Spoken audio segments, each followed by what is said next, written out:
Nunca me gustaron los lugares que parecían normales a primera vista. Siempre hay pequeños detalles que delatan cuando algo no pertenece del todo al mundo, una simetría excesiva, una repetición innecesaria, una ausencia que nadie más nota. El bosque estaba lleno de esos detalles. Vivía en el sur de Alemania desde que tengo memoria. En 2026 estudiaba ciencias aplicadas, con especial interés en modelos complejos y sistemas caóticos. Algunos profesores decían que tenía una mente privilegiada. Yo prefería pensar que simplemente no sabía ignorar las cosas que otros pasaban por alto. El bosque quedaba a poco más de una hora caminando desde donde vivía. Oficialmente era una reserva natural protegida. Extraoficialmente, nadie parecía tener demasiado interés en ella. No había rutas turísticas claras, ni señalización moderna, ni registros recientes de estudios exhaustivos. Era como si hubiera quedado fuera del tiempo administrativo. Eso me intrigó. Empecé a visitarlo con regularidad. Siempre solo. Tomaba notas, densidad de árboles, tipos de hojas, humedad del suelo. Todo parecía correcto, hasta que dejaba de serlo. Los patrones de crecimiento no seguían una lógica orgánica. Algunos árboles tenían anillos casi idénticos durante décadas completas. Las raíces evitaban ciertas zonas del suelo sin una razón geológica aparente. Y el sonido era lo peor. El bosque no estaba en silencio. Pero el silencio se comportaba mal, los pájaros cantaban, sí, pero como si alguien hubiera reducido el volumen general del mundo. El viento movía las ramas sin producir el murmullo esperado. Mis propios pasos sonaban demasiado definidos, como si el suelo no absorbiera nada. La primera vez que sentí la pendiente, pensé que me lo imaginaba. No era una bajada clara. No había inclinación visible. Sin embargo, tras varios minutos caminando en línea recta, mis músculos reaccionaban como si descendiera hacia algo. Miré el mapa, el terreno debía ser casi plano. Ahí fue cuando lo vi. El árbol no destacaba por tamaño ni por forma. De hecho, si no hubiera estado buscando anomalías, probablemente habría pasado de largo. Lo que lo hacía imposible era el tronco. Estaba abierto. No partido por un rayo. No hueco por animales. Abierto desde dentro, como si algo hubiera empujado la madera hacia afuera en un momento preciso y luego se hubiera detenido. No había podredumbre. Las fibras estaban tensas, intactas, como si el tiempo hubiera decidido no continuar ahí. Me acerqué despacio. Dentro no había oscuridad. Había profundidad. No sabría explicarlo mejor. No era un túnel ni una cavidad. Era una sensación visual de distancia donde no debería existir. Como mirar un paisaje a través de una grieta demasiado pequeña para contenerlo. Sentí presión en los oídos. Un zumbido leve, constante. Miré mi reloj.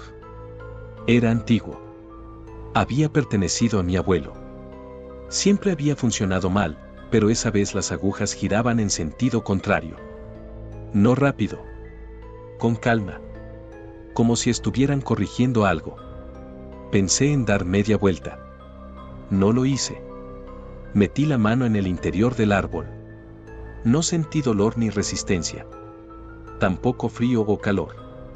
Fue como atravesar un límite conceptual más que físico. Durante una fracción de segundo tuve la sensación de que mi cuerpo no estaba del todo de acuerdo con lo que acababa de hacer.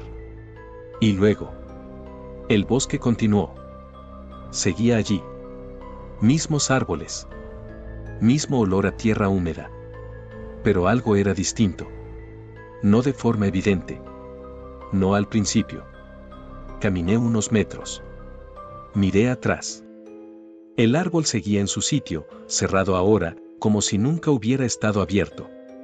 El zumbido había desaparecido. Respiré aliviado demasiado pronto. Lo primero que noté fue la ausencia de ruido lejano. No había tráfico. No había aviones. Ningún sonido urbano amortiguado por la distancia. Avancé hasta el borde del bosque, esperando ver el mismo pueblo de siempre. No lo vi. En su lugar había una carretera ancha, perfectamente mantenida. Señales limpias, sin grafitis ni desgaste. Edificios a lo lejos con una arquitectura que reconocí de inmediato, pero que no pertenecía al presente que conocía. Leí una fecha en un cartel informativo, 2026. Sentí vértigo. No miedo. No todavía. Solo la certeza fría de haber cruzado algo que no sabía nombrar. Y, por primera vez desde que entré al bosque, entendí que el problema no era haber llegado allí. El problema era que no sabía si podría volver. Durante varios minutos me quedé inmóvil al borde del bosque. La carretera era real. Podía oler el asfalto reciente, ver pequeñas imperfecciones en la pintura blanca de las líneas. No era una ilusión ni un decorado. A lo lejos, vehículos avanzaban con una regularidad casi hipnótica. No había atascos. No había claxon. Todo fluía. Di el primer paso fuera del bosque con cautela, como si esperara que algo me detuviera. Nada ocurrió. La gente pasaba cerca de mí sin mirarme dos veces. Vestían ropa moderna, sobria, funcional. No había colores estridentes ni marcas visibles. Todo parecía diseñado para no destacar. Nadie caminaba con prisa, pero tampoco con desgana. Era un movimiento colectivo perfectamente calibrado. Intenté orientarme. Las señales indicaban nombres de ciudades que conocía, pero algo en la tipografía, en los símbolos que las acompañaban, me produjo un escalofrío. No era nostalgia ni rechazo. Era reconocimiento histórico. Aquello pertenecía a otro relato del pasado, uno que yo solo había estudiado como advertencia. Miré de nuevo la fecha en un panel electrónico, 2026. El presente seguía siendo el presente. Eso era lo imposible. Entré en la primera localidad que encontré. Limpia. Ordenada. Demasiado silenciosa para la hora que era. Los escaparates mostraban productos bien distribuidos, sin exceso. No había ofertas llamativas ni música alta. Todo parecía responder a una lógica de suficiencia. Busqué instintivamente algo familiar que me anclara, un anuncio, una marca internacional, cualquier referencia cultural que confirmara que, pese a todo, seguía en casa. No encontré ninguna. Entré en una cafetería. El interior estaba lleno, pero nadie hablaba en voz alta. Las conversaciones eran bajas, medidas. El camarero me atendió con educación impecable. No me preguntó mi nombre ni me ofreció nada fuera del menú establecido. Pedí café. Mientras esperaba, encendí mi teléfono. Sin señal. No 0 barras. Nada. Como si el concepto mismo de red no existiera allí para mí. El café sabía, correcto. Ni excepcional ni malo. Exactamente como debía saber. Me di cuenta de que todo en ese lugar parecía haber sido optimizado para eliminar extremos. No había caos, pero tampoco entusiasmo. Pagué en efectivo por instinto. El camarero miró los billetes un segundo más de lo normal. No dijo nada, pero noté como algo se ajustaba en su mirada. Como si acabara de clasificarme. Salí de nuevo a la calle con una sensación creciente de irrealidad. Fue entonces cuando vi el primer símbolo claro. No estaba en una bandera ni en un edificio oficial. Estaba integrado en la arquitectura, repetido con discreción en fachadas, bancos, farolas. Un emblema estilizado que no necesitaba imponerse porque ya lo cubría todo. Recordé mis clases de historia. Las fotografías en blanco y negro. Las advertencias. Aquello no era un régimen congelado en el pasado. Era uno que había aprendido. Caminé durante horas. Crucé zonas residenciales, áreas administrativas, parques impecables donde los niños jugaban bajo la mirada atenta, pero no invasiva, de adultos tranquilos. No había policías visibles. No hacían falta. Todo el mundo sabía cómo comportarse. Al caer la tarde, regresé al bosque. El árbol seguía allí. Me acerqué con urgencia, casi con desesperación. Toqué el tronco. Busqué la abertura. Rodeé el árbol una y otra vez. Nada. Era solo un árbol. Fue entonces cuando, por primera vez, sentí miedo. No un miedo inmediato, sino uno lento, denso. La idea de que quizá no había cruzado una puerta, sino cerrado una detrás de mí. La noche llegó sin estridencias. Las luces se encendieron todas a la vez, como si obedecieran a un mismo pulso. Me di cuenta de que no tenía dónde dormir. Ni documentos. Ni forma de explicar quién era realmente. Y lo más inquietante, nadie parecía notar que yo no encajaba. Me senté en un banco frente a una plaza perfectamente simétrica y miré el cielo. No había demasiadas estrellas. La contaminación lumínica estaba controlada. Incluso el firmamento parecía regulado. Pensé en mi mundo. En su ruido. En sus contradicciones. En su desorden constante. Nunca lo había echado de menos. Hasta ese momento.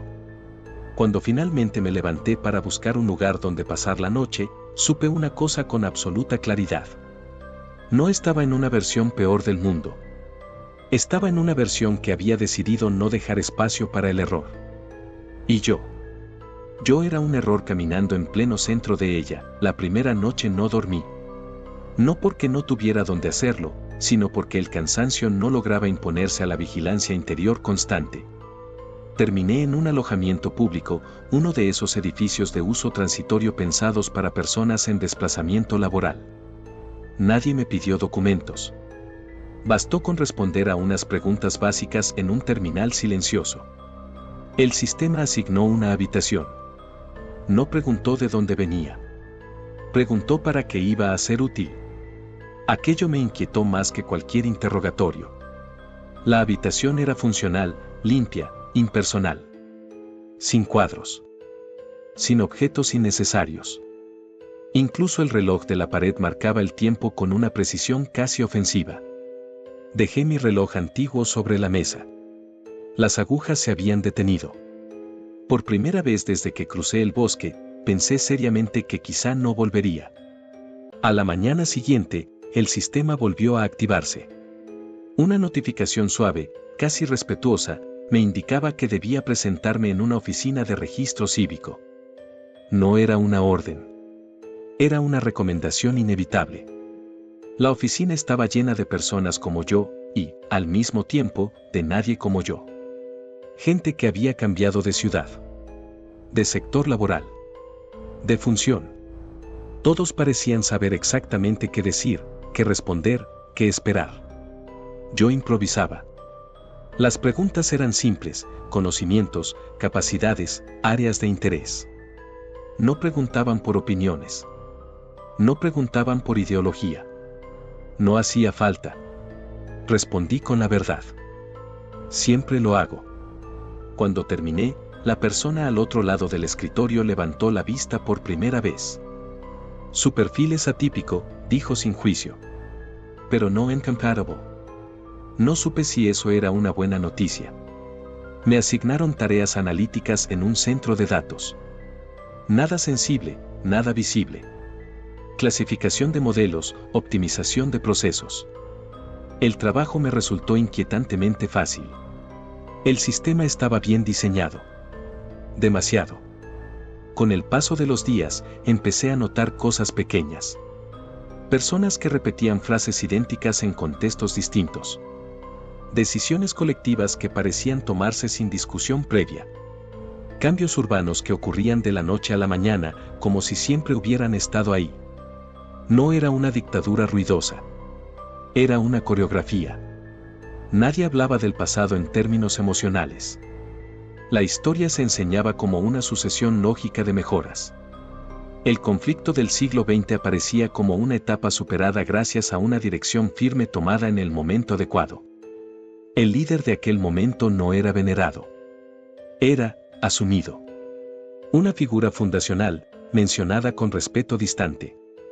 Como se menciona a alguien que corrigió el rumbo de una máquina antes de que se rompiera. Yo escuchaba. Y callaba, porque comprendí algo peligroso: cuanto más normal parecía mi comportamiento, más seguro me sentía el sistema. Y cuanto más seguro se sentía, más fácil sería que dejara de vigilarme. El problema era que yo no sabía cuánto tiempo podía sostener esa normalidad fingida. Una tarde, mientras analizaba archivos históricos digitalizados, encontré algo que no debía estar allí. Un registro incompleto. Un nombre sin seguimiento posterior. Un traslado aprobado sin destino final. Una anotación breve, anomalía no resuelta. La fecha coincidía con una desaparición en un bosque, décadas atrás. Mi pulso se aceleró. No era el único. Había otros casos. Muy pocos. Siempre cerca de zonas naturales específicas. Siempre sin resolución clara. El sistema no los ocultaba. Los archivaba como errores menores. Errores tolerables. Empecé a comprender la verdadera naturaleza de mi situación. Este mundo no era cruel porque castigara la diferencia. Era cruel porque podía permitirse ignorarla. Esa noche regresé al bosque. No con la esperanza de volver, sino con la necesidad de comprobar algo. El árbol seguía cerrado. Pero al acercarme, sentí de nuevo el zumbido leve, casi imperceptible. El reloj antiguo vibró en mi bolsillo sin moverse. Alguien estaba detrás de mí cuando me di la vuelta. Un hombre joven. Mi edad, quizá un poco mayor. No vestía uniforme ni ropa administrativa. Su expresión no era de sospecha, sino de reconocimiento. No deberías estar aquí tan a menudo, dijo. El bosque registra más de lo que parece. ¿Quién eres?, pregunté. Dudó un segundo antes de responder. Alguien que también notó que algo no encajaba, dijo. Y que aprendió a no decirlo en voz alta. Me observó con atención. Tú no eres de aquí, añadió. No del todo. Sentí un frío lento recorrerme la espalda. Porque por primera vez desde que crucé el árbol, alguien había puesto en palabras exactamente lo que yo era. No respondí de inmediato. En ese mundo, el silencio era una forma de evaluación. Aprendí rápido que hablar de más era innecesario, pero hablar demasiado poco podía ser interpretado como resistencia pasiva. El hombre frente a mí parecía saberlo. No tienes que decir nada, añadió. Solo escucha. Asentí. Caminamos juntos sin prisa, bordeando el bosque sin entrar del todo. No miraba atrás, pero tenía la sensación constante de que el lugar nos observaba. Como si la anomalía no estuviera en el árbol, sino en la forma en que el terreno se comportaba alrededor de él. Me llamo Friedrich, dijo finalmente. Trabajo con archivos históricos de segunda capa. ¿Segunda capa? La que no se consulta salvo que algo falle, respondió. La historia oficial es limpia. Demasiado. Pero incluso los sistemas más eficientes generan residuos. Eso me llamó la atención. Le conté una versión reducida de mi historia. No mencioné el árbol al principio. Ni el cruce. Solo hablé de la sensación de desajuste, de no encajar del todo, de venir de otro sitio. No se sorprendió. Cuando era niño, me dijo, mi mejor amigo desapareció en un bosque parecido a este. No hubo búsqueda pública. No porque no importara, sino porque el sistema determinó que no era productivo mantener la incertidumbre abierta. ¿Y tú lo aceptaste? Durante años, respondió. Hasta que encontré algo que no debía existir, me llevó días después a una sala de consulta restringida. No había guardias visibles, pero el acceso era lento, deliberado. Como si el propio edificio quisiera disuadirte. Allí me mostró los registros. Personas sin continuidad. Movimientos aprobados sin llegada. Correcciones menores en censos antiguos. Todo etiquetado como anomalías locales. Nunca más de una por región. Nunca demasiadas juntas. El sistema no elimina lo que no entiende, dijo Friedrich. Lo aísla. Lo reduce. Lo convierte en ruido estadístico. Pasé horas leyendo. Y entonces lo vi. Un patrón. Todas las anomalías se concentraban cerca de zonas naturales específicas. Bosques antiguos. Terrenos no urbanizados. Lugares que habían quedado fuera del desarrollo intensivo desde mediados del siglo XX. El mundo no está completamente cerrado, murmuré. Tiene grietas. Friedrich me miró con una mezcla de alivio y temor. Exacto, dijo. Y el bosque es una de ellas. Empezamos a trabajar juntos en silencio. Yo aportaba modelos teóricos, él, acceso y contexto histórico. Descubrimos referencias veladas a un evento concreto al final del gran conflicto europeo. Un momento en el que se tomaron decisiones que no solo cerraron una guerra, sino también posibilidades futuras. Un nombre aparecía constantemente, sin ser nombrado. El líder del ejército socialista alemán. No como persona, sino como punto de convergencia. Como si su existencia misma hubiera actuado como ancla para esa realidad. Este mundo no ganó solo una guerra, dije una noche. Ganó el derecho a no dudar. Friedrich no respondió de inmediato. ¿Y el tuyo?, preguntó al fin. Pensé en mi mundo. En su caos. En sus contradicciones constantes. En sus errores repetidos. El mío nunca dejó de dudar, respondí. Y aún así, seguimos adelante. Fue entonces cuando comprendimos lo que nos daba miedo formular. Si ese mundo existía porque una sola decisión había eliminado la bifurcación. Entonces el árbol no conectaba lugares. Conectaba resultados alternativos. La grieta no era espacial. Era histórica. El bosque no era un portal. Era una cicatriz. Y alguien, en algún momento, había decidido que solo una versión del mundo merecía continuar. Friedrich cerró el archivo y apagó la pantalla. Si esto es cierto, dijo en voz baja, entonces no basta con volver a tu mundo. No, respondí. Habría que intervenir antes. Nos miramos sin decir nada más. Porque ambos entendimos lo mismo al mismo tiempo. El único punto donde esa realidad podía ser reescrita. No estaba en el presente. Estaba en 1945. ¿Y si decidíamos seguir adelante? No habría marcha atrás, no hubo un momento exacto en el que decidiéramos hacerlo. Eso fue lo más inquietante. Simplemente dejamos de hablar de si era posible y empezamos a hablar de cómo. Como si la decisión ya hubiera sido tomada por algo más antiguo que nosotros. Algo que llevaba tiempo esperando. Friedrich me llevó a lugares que no aparecían en los mapas públicos. Infraestructuras subterráneas bajo centros culturales, archivos duplicados que no figuraban en ningún índice, terminales antiguos que no se habían actualizado porque nadie recordaba que existían. El sistema no los había borrado porque seguían funcionando. Y mientras algo funciona, aquí no se cuestiona. El control no es absoluto, me explicó. Es eficiente. Y eso deja huecos. Trabajábamos de noche. No porque estuviera prohibido hacerlo de día, sino porque la actividad nocturna generaba menos correlaciones. Menos patrones. El sistema observaba tendencias, no individuos aislados. Al menos, eso creíamos. Descubrimos que el bosque no era el único punto sensible. Había otros, repartidos por Europa Central. Todos compartían algo en común. Habían sido escenarios de decisiones clave durante los últimos meses de la guerra. No batallas. Decisiones. Reubicaciones. Órdenes retrasadas. Encuentros que nunca se documentaron del todo. Aquí, dijo Friedrich señalando una proyección. Esta región aparece y desaparece de los registros durante semanas enteras en 1945.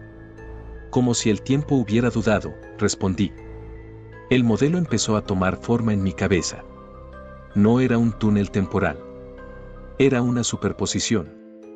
El presente seguía existiendo porque el pasado estaba siendo sostenido activamente, como una cuerda tensada.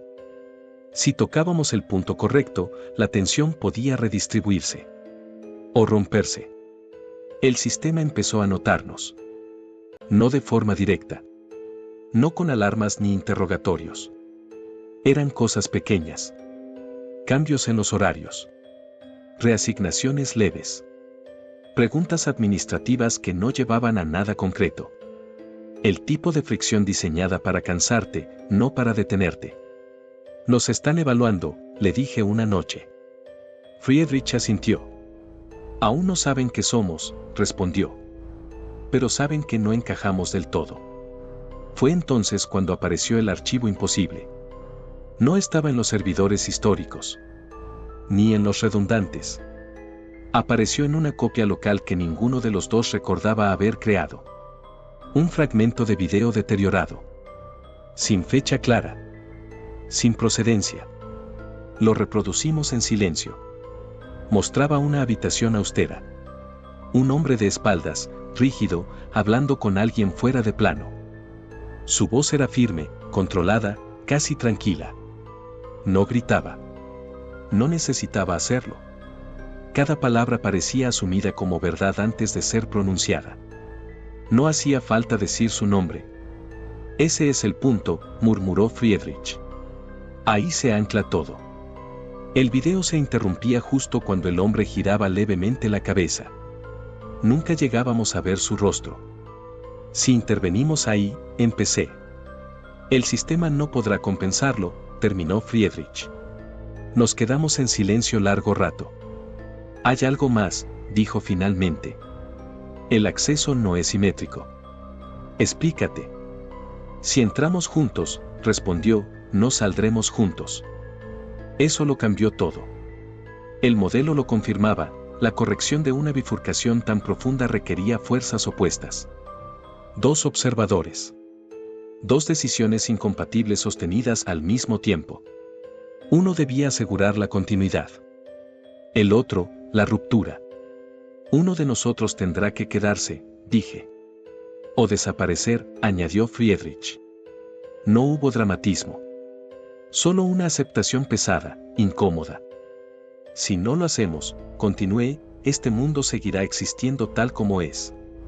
Y el mío, nunca sabrá que pudo ser distinto. Friedrich me miró fijamente, y si lo hacemos, dijo, ninguno sabrá qué mundo será el verdadero al final. Esa noche volvimos al bosque. El árbol ya no estaba quieto. No se movía, pero el aire a su alrededor vibraba como si algo estuviera a punto de atravesarlo desde el otro lado. El reloj antiguo, el que había dejado de funcionar, empezó a latir con un segundo irregular. No marcaba el tiempo. Marcaba una cuenta atrás. Cuando dimos el primer paso hacia el interior, sentí algo nuevo. No miedo. No duda. Responsabilidad. Porque por primera vez entendí que no estaba intentando volver a casa. Estaba decidiendo. ¿Qué versión del mundo merecía continuar existiendo? El interior del árbol no era oscuro. Eso fue lo primero que me desconcertó. Esperaba raíces, humedad, madera viva. En su lugar encontré una extensión blanquecina, sin horizonte definido, como una sala infinita hecha de niebla compacta. Cada paso resonaba con un eco retardado, como si el sonido tuviera que pedir permiso para existir. Friedrich estaba a mi lado, pero no exactamente sincronizado. Sus movimientos llegaban una fracción de segundo después, como una transmisión con latencia. No estamos entrando en un lugar, dijo, y su voz llegó deformada. Estamos entrando en un momento. El reloj antiguo ardía en mi mano. No quemaba, pero dolía. Las agujas comenzaron a moverse hacia atrás con sacudidas irregulares. El espacio se plegó. No fue un salto brusco. Fue una pérdida progresiva de referencias. Arriba y abajo dejaron de importar. El cuerpo se volvió ligero y pesado al mismo tiempo. Sentí recuerdos que no eran míos rozándome, como corrientes invisibles. Entonces, el mundo reapareció. El aire era frío. Demasiado limpio. Un olor metálico flotaba en todo. Estábamos en un bosque, pero no en el mismo. Los árboles eran más jóvenes. El suelo estaba marcado por huellas recientes, profundas, organizadas. 1945, susurró Friedrich.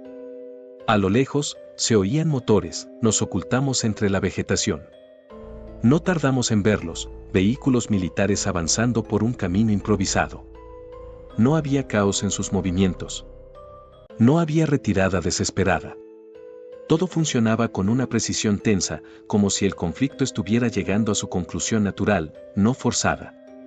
Esto no coincide con los registros, murmuré. Porque los registros fueron corregidos después, respondió Friedrich. La historia se limpió cuando ya no hacía falta que pareciera sucia. Avanzamos durante horas, evitando caminos principales. Cada pueblo que rodeábamos parecía suspendido en una calma antinatural. No había celebración. No había ruina total. Solo continuidad. Cuando llegamos a la ciudad, lo comprendimos. El centro de mando seguía activo. No como último bastión, sino como núcleo operativo. Las banderas no estaban desgastadas. Los edificios administrativos funcionaban. La guerra, tal como la conocía mi mundo, no había terminado aquí de la misma forma. El líder del ejército socialista alemán seguía vivo. No como símbolo desesperado, sino como autoridad vigente. Si intervenimos mal, dije, no reescribiremos nada. Solo crearemos otra bifurcación. Friedrich asintió.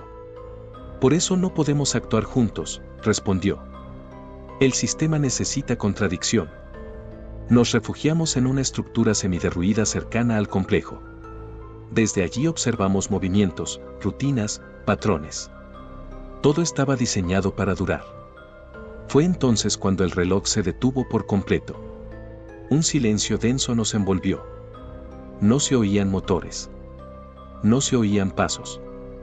Incluso el viento parecía haberse congelado. Esto no estaba en el modelo, dijo Friedrich. Alguien estaba allí. No delante. No detrás. La sensación era más profunda. Como si el propio momento histórico hubiera tomado conciencia de nuestra presencia. Observadores no autorizados, dijo una voz, no alta, pero imposible de ignorar. La continuidad no requiere su participación. No vimos a nadie. La voz no provenía de una persona concreta. Era el eco de decisiones acumuladas, de órdenes cumplidas sin cuestionarse durante décadas. Este mundo es estable, continuó. El suyo no.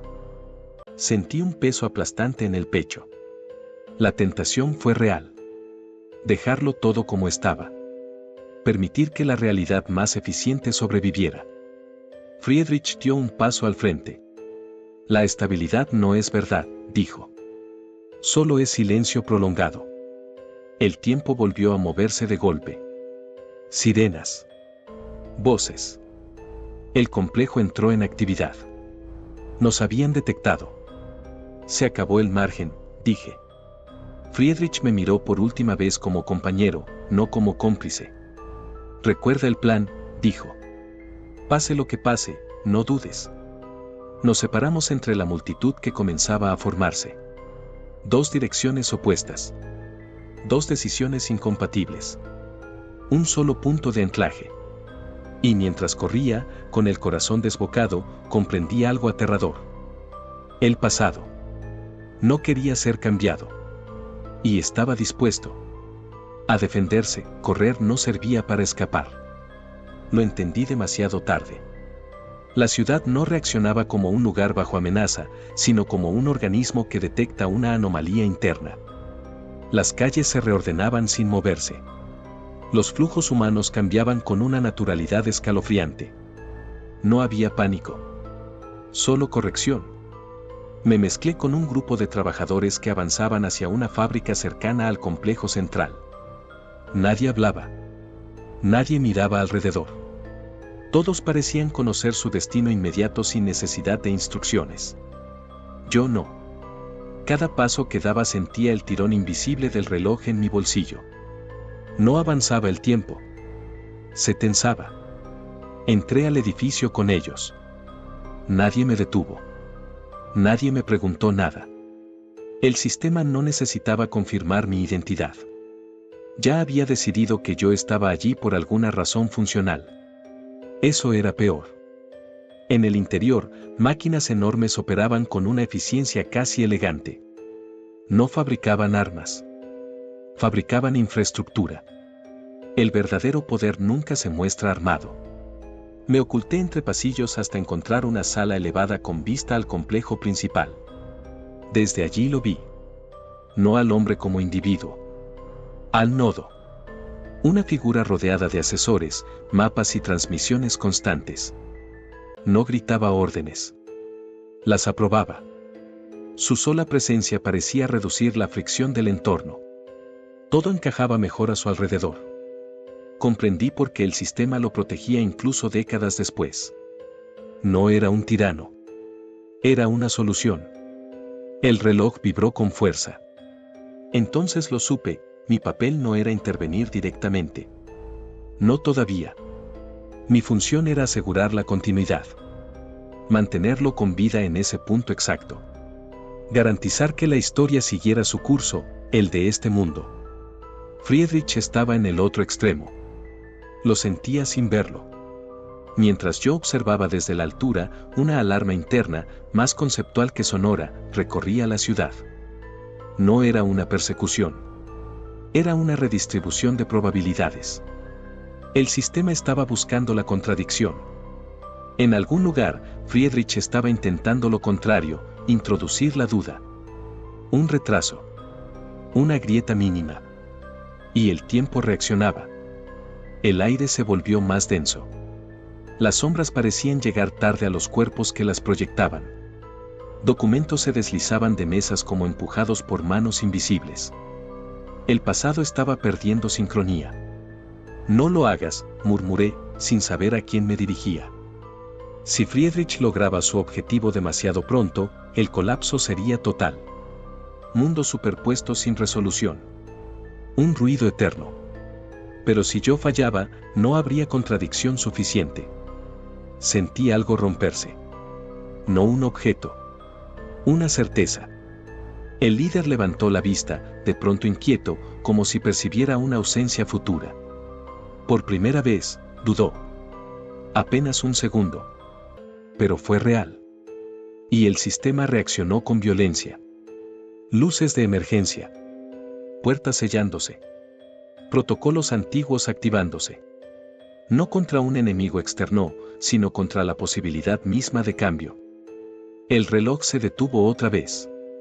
Esta vez, definitivamente. Una imagen cruzó mi mente, Friedrich, en otra sala, frente a otra decisión imposible.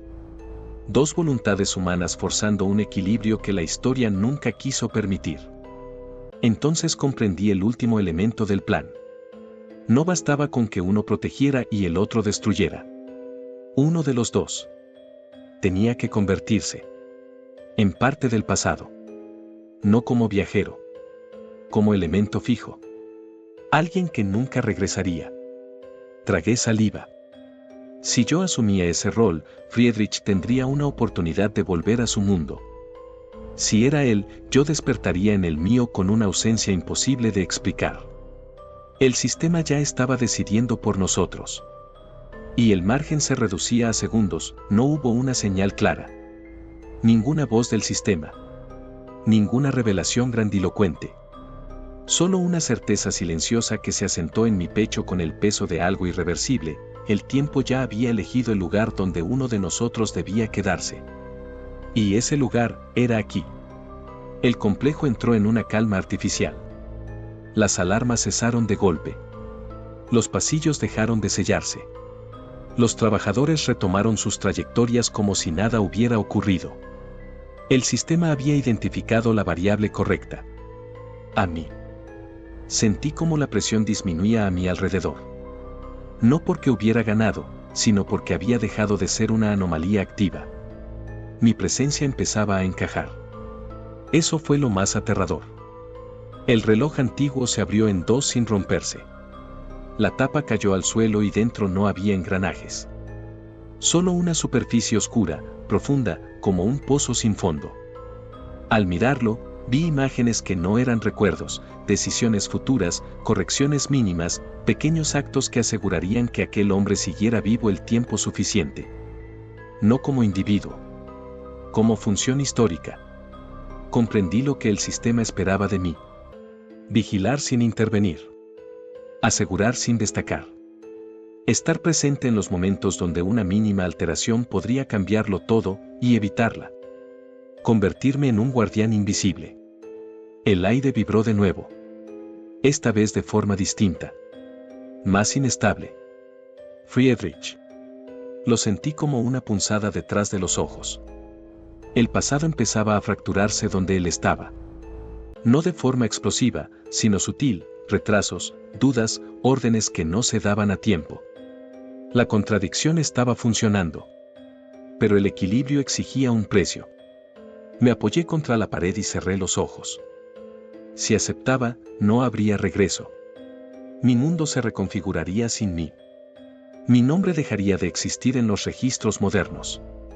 Mis recuerdos se diluirían en la continuidad de otro tiempo. Pero Friedrich podría volver. Y con él, la posibilidad de que el mundo que yo conocía siguiera dudando, equivocándose, avanzando. Di un paso adelante. No hacia el líder. Hacia el rol. En ese instante, el tiempo se ajustó. Sentí como mi percepción cambiaba. Los segundos dejaron de pasar de forma uniforme. Algunos momentos se alargaban, otros desaparecían sin dejar rastro. Ya no estaba viviendo el tiempo. Lo estaba sosteniendo. En algún lugar del complejo, una decisión fue tomada con un retraso imperceptible. En otro, un informe llegó a tiempo. Pequeños actos. Microcorrecciones. La historia se estabilizaba. Entonces, por primera vez desde que nos separamos, escuché la voz de Friedrich. No físicamente. Dentro. Lo siento, dijo. Ya entiendo. Sonreí sin querer. No lo sientas, respondí. Asegúrate de que valga la pena. El mundo tembló. No como un terremoto, sino como una respiración profunda antes de despertar.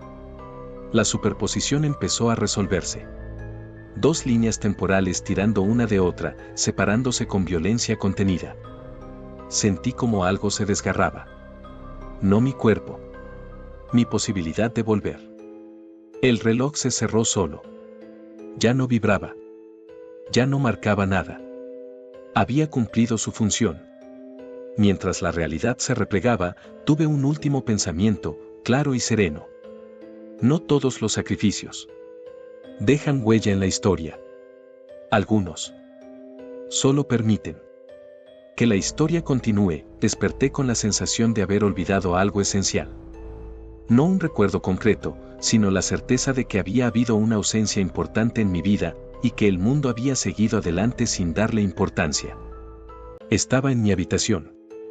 La luz que entraba por la ventana era la de siempre. El sonido lejano del tráfico, el murmullo de la ciudad moderna, incluso el leve zumbido eléctrico de los dispositivos en reposo. Todo coincidía con mi mundo. Con mi presente. Me incorporé despacio. El cuerpo me dolía como si hubiera dormido mal durante semanas. Al mirar mis manos, no encontré nada extraño, hasta que noté el reloj. No el antiguo. Otro. Uno sencillo, moderno, de correa oscura. No recordaba haberlo comprado. No tenía marcas distintivas. Funcionaba perfectamente. Aún así, al tocarlo, sentí una incomodidad inmediata. Como si ese objeto no perteneciera a esa línea de recuerdos. Encendí el dispositivo principal y revisé las noticias. La historia era la que conocía. El conflicto europeo terminó como siempre había sabido. El régimen cayó. El mundo siguió un camino caótico, lleno de contradicciones y errores. Sin coreografía. Sin silencios impuestos. Todo estaba bien. Y sin embargo, durante el día, empecé a notar pequeños fallos. Nada espectacular. Nada que pudiera demostrar. Frases que la gente decía y que me resultaban extrañamente familiares. Calles que parecía haber recorrido antes, aunque sabía que no. Decisiones políticas recientes que me producían una incomodidad difícil de explicar. Como si hubiera visto una versión distinta de todo aquello. Por la tarde, fui al bosque. No sabía por qué. Solo sentía que debía hacerlo. El árbol seguía allí. Normal. Cerrado. Inofensivo. No vibraba. No había zumbido. No había grieta visible. Aún así, al apoyar la mano en el tronco, sentí algo. No una puerta. Un recuerdo que no era mío. Una vigilancia constante. Una espera sin fin. Una presencia que sostenía momentos para que otros pudieran fluir. Retiré la mano de golpe. Esa noche soñé con un hombre que nunca vi de frente. Siempre de espaldas, en habitaciones distintas, en años distintos. Y siempre había alguien cerca, fuera de foco, asegurándose de que nada interrumpiera su continuidad. Al despertar, el reloj moderno se había detenido. No volvió a funcionar. Días después, mientras ordenaba cosas antiguas, encontré algo que no debería estar allí. Un cuaderno. No era mío. No reconocí la letra, pero entendí cada palabra. Notas sobre historia, sobre decisiones mínimas, sobre cómo el tiempo no se rompe de golpe, sino que se desgasta. En la última página había una sola frase. Si estás leyendo esto, funcionó. Debajo, un símbolo dibujado a mano. Un árbol. Cerré el cuaderno con el corazón acelerado. No recordaba a la persona que lo había escrito. Pero sabía, con una certeza imposible de explicar, que alguien había renunciado a todo para que yo pudiera volver a casa. Y que, de alguna forma, esa persona aún estaba allí. Intenté seguir con mi vida. Eso es lo que hacemos cuando algo no encaja, lo llamamos cansancio, estrés, imaginación. El mundo no te exige explicaciones mientras sigas funcionando. Y yo funcionaba. Trabajaba. Dormía. Hablaba con gente. Reía cuando tocaba. Pero había momentos, grietas diminutas. El reloj roto seguía sobre la mesa. No lo tiré. No supe por qué. Cada vez que lo miraba, tenía la sensación de que si lo hacía desaparecer, algo más desaparecería con él. Una tarde, revisando el cuaderno otra vez, noté algo nuevo. No una frase. Un espacio. Entre dos líneas había una marca casi invisible, como si alguien hubiera apoyado la pluma sin escribir. Al pasar el dedo, sentí un leve relieve. Presioné. La hoja se rasgó sola. Dentro había una fotografía antigua. Blanco y negro. Bordes gastados. Un bosque. Ese bosque. Al fondo, casi fuera de plano, dos figuras borrosas. Una de ellas miraba directamente a la cámara. No distinguía el rostro, pero su postura, la reconocí de inmediato. Demasiado recta. Demasiado quieta. Como alguien que lleva demasiado tiempo esperando. En el reverso había una fecha, 1945. Y debajo, con la misma letra del cuaderno. Sigo aquí. No mires atrás. Sentí un vértigo seco. Esa noche volví al bosque. No había niebla. No había sonidos extraños. Todo parecía normal. Demasiado normal. El árbol seguía intacto, pero al rodearlo descubrí algo que nunca había visto antes. Una inscripción. No tallada. No marcada. Era como si la corteza hubiera crecido alrededor de ella. Un símbolo. El mismo del cuaderno. Apoyé la mano. Por un instante brevísimo, tan corto que podría negarlo, sentí otra mano al otro lado. No intentando cruzar. No pidiendo ayuda. Sosteniendo. Como quien mantiene una puerta cerrada desde dentro. Entonces lo entendí. El sacrificio no había terminado en 1945. No había terminado nunca. Alguien seguía allí, anclado fuera del tiempo, corrigiendo mínimas desviaciones, sosteniendo la contradicción necesaria para que mi mundo pudiera seguir siendo imperfecto. Libre. Inestable. Humano. Me alejé del árbol sin mirar atrás. Esa noche, antes de dormir, el reloj roto emitió un solo tic. 1. A la mañana siguiente, funcionaba. Marcaba la hora exacta. Pero algo era distinto. Iba un segundo atrasado respecto a todos los demás. Desde entonces, nunca lo he ajustado. Porque cada vez que lo escucho retrasarse, sé que alguien, en algún lugar imposible, sigue pagando el precio. Para que el tiempo no vuelva a cerrarse del todo. Y ahora que tú has llegado hasta aquí, Hay algo que deberías saber. Si alguna vez estás en un bosque y sientes que el mundo está demasiado en silencio, no es que estés solo. Es que alguien está vigilando para que puedas irte. Recuerda, suscríbete para seguir en esta línea temporal y poder seguir escuchando más historias como esta. Y deja tu like y un comentario como prueba de que aún sigues entre nosotros. Muchas gracias.